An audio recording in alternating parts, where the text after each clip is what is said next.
Life, and I'm not here to quibble with the things that Pastor Warren has to say in it.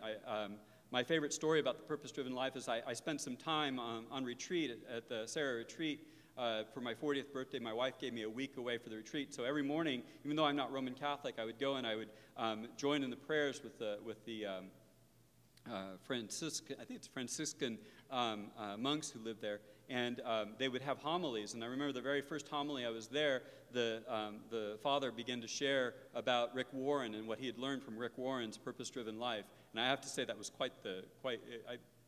I hurt my neck a little bit with the whiplash that I got in that. But I'm not meaning to attack him, but I do want to highlight something. As I read through his translations, or through his book, I was fascinated by the fact that every time he quotes the scriptures, just about every time he uses a different translation. Let me show you what I mean. This is from his the index of his appendix, where he shows the uses of the scriptures in his different translations. And let's just take one of these. Let's take chapter 32.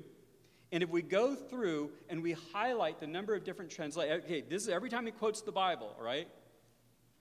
There are 10 different translations that he quotes in his Bible. Okay?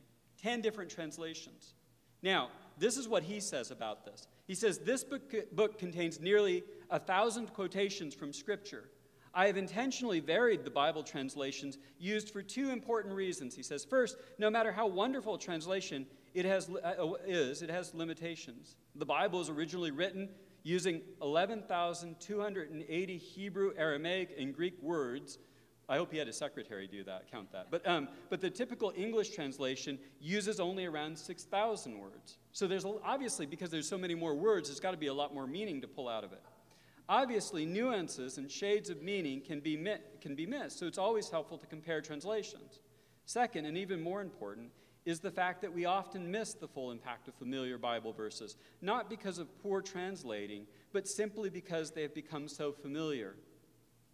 We think we know what a verse says because we've read it or heard it so many times. Then when we find it quoted in a book, we skim over it and miss the full meaning. Therefore, I've deliberately used paraphrases in order to help you see God's truth in new, fresh ways. English-speaking people should thank God that we have so many different versions to use for devotional reading. Now, again, I don't know, I haven't studied the uses of it in depth, but I think one is allowed to ask if Pastor Warren chose the scriptures to fit the message rather than shape the message around the scriptures. Because when you start to go through and say, okay, I've got 7 different or 10 different translations of one scripture, I'm going to choose the one, right, that makes my argument, that advances my argument. Now, I don't know that he did that, but I'm just saying that's, that I would rather have him quote the scriptures in the same translation, whichever one he wants to, and explain what he thinks that means, and then we can go from there. I know that makes it a little bit more laborious book, but it's got very narrow margins. They could have moved, or very wide margins, so they could have moved it out a little bit, and there could have been more argumentation.